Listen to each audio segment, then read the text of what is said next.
Celebrity Love Advice Part 1, J-Lo and Ben. This is a series where I take trending celebrity love stories, break them down, show you what's really going on, and also give love advice. I'm Nicole Moore. I'm a celebrity love advisor and relationship expert that's worked with many reality TV stars, and I have a TV show where I talk about love and relationships with reality TV stars on air. I am not Jennifer Lopez's love coach, but if I were, here's what I would tell her to do. Let's take a look at the related headline. Jennifer Lopez is always nagging husband Ben Affleck to take care of their many pets.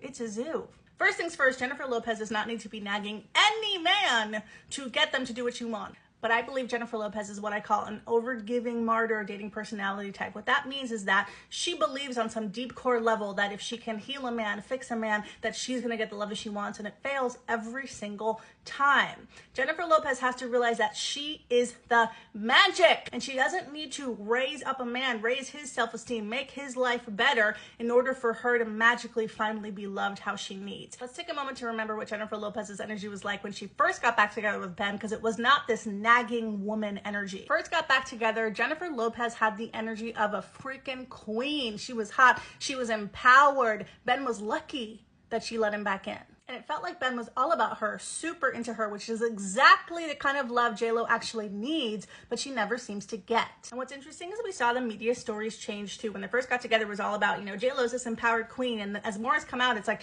she's the reason for Ben's unhappiness. And none of it is true, but it points to something that's actually happening in the dynamic, which is J-Lo loses her power and energy when she is in love with somebody who is not at her level. And this is what the overgiving martyr types do. They start off powerful and then they focus too much of their precious energy, attention on the other person. Usually they pick somebody who has either addictions or problems or something within them that they're not going to get better, but the overgiving martyr thinks like, I can make them better. My love's going to make them better. If they're just better, they're going to love me. And all that happens is you lose your power, you lose your energy, you become a shell of yourself. And the more you're a shell of yourself, the more you're trying to cling to that person's love, the more they don't want to give it, and it's a big mess. So what J-Lo really needs to understand is that her love is not going to change or heal Ben Affleck. If that man wants to be unhappy, and yeah, I think a lot of his unhappiness is he just doesn't like paparazzi around him, so I think that's why I love the pictures. He looks like he's scowling because he's unhappy with the paparazzi, not necessarily Jennifer Lopez, but bottom line is her love is very powerful, but it's more powerful when it's directed at herself. The more she loves herself and empowers herself and feels good about herself, the less she's gonna feel like she needs to cling or nag or grab or change someone else in order to receive the love back.